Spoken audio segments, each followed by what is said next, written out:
Happy Wednesday, guys. I hope you're having just a great week as summer starts to wrap up, sadly. We just got back from a family vacation this past week, and we had a great time.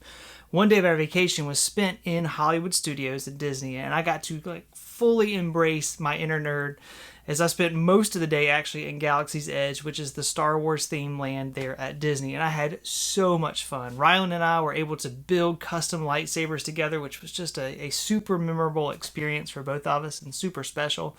And man, we just soaked in the environment and the theming around us. And I also bought something to add to the collection in my office that you guys have seen, and I want to share that thing with you guys today.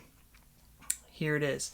This is actually a Jedi holocron. Now, holocrons in the Star Wars universe were like hard drives, kind of. You know, they contain the wisdom and the teaching and the secrets of the Jedi Order. They could only be accessed by Force users because of safety features they had in, and that prevented the average person from learning the wisdom of the Jedi Council, right? When a Force user would open the holocron, the hologram of the Jedi Master that recorded the message would appear, and they would share the information with the user that's holding the holocron. And this is some cool lighting effects on this one. It makes some neat noises and that kind of stuff. It actually has quotes from some of the movies as well, depending on which kyber crystal you put inside of it. But it's not a real holocron. You know what? It's close enough, though, to make me smile when I look over from my desk and I see it sitting on the shelf. It's really, really cool. It was just such a fun trip, especially the time in my favorite world with my family. You know, as I thought about the importance of holocrons and passing along wisdom, I really started thinking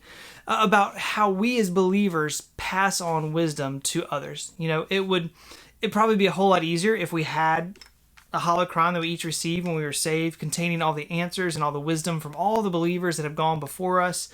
But it doesn't work that way, you know. So that doesn't mean that we're left on our own after we're saved, though. As I thought about this and this connection between these two things, two very clear sources of wisdom came to mind. The first source of wisdom for a believer is simply other believers. You know, those people who are more mature in their faith and have faced the situations that we're facing and remain strong in their faith. Those are some great resources for us as we grow.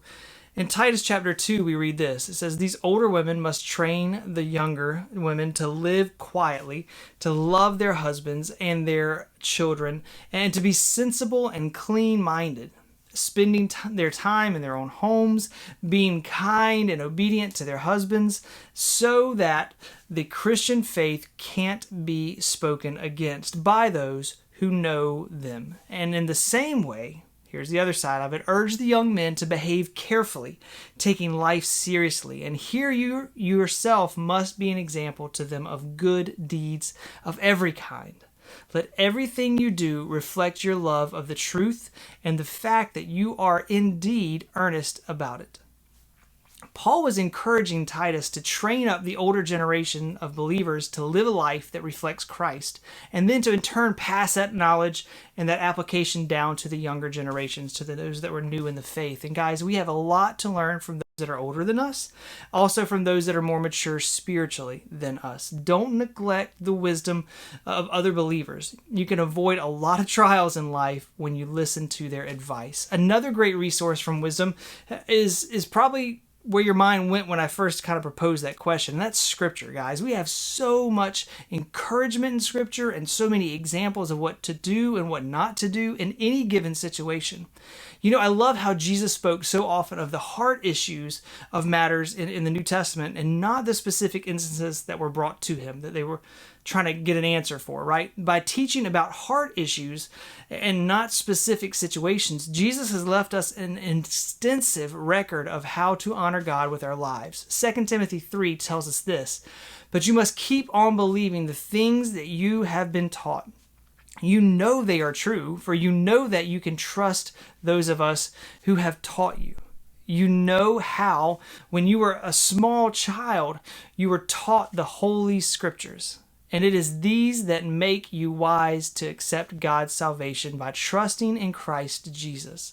The whole Bible was given to us by inspiration from God and is useful to teach us what is true, to make us realize what is wrong in our lives. It straightens us out, and it helps us do what is right. It is God's way of making us well prepared at every point, fully equipped to do good to everyone. Man, I love that passage. It's so encouraging.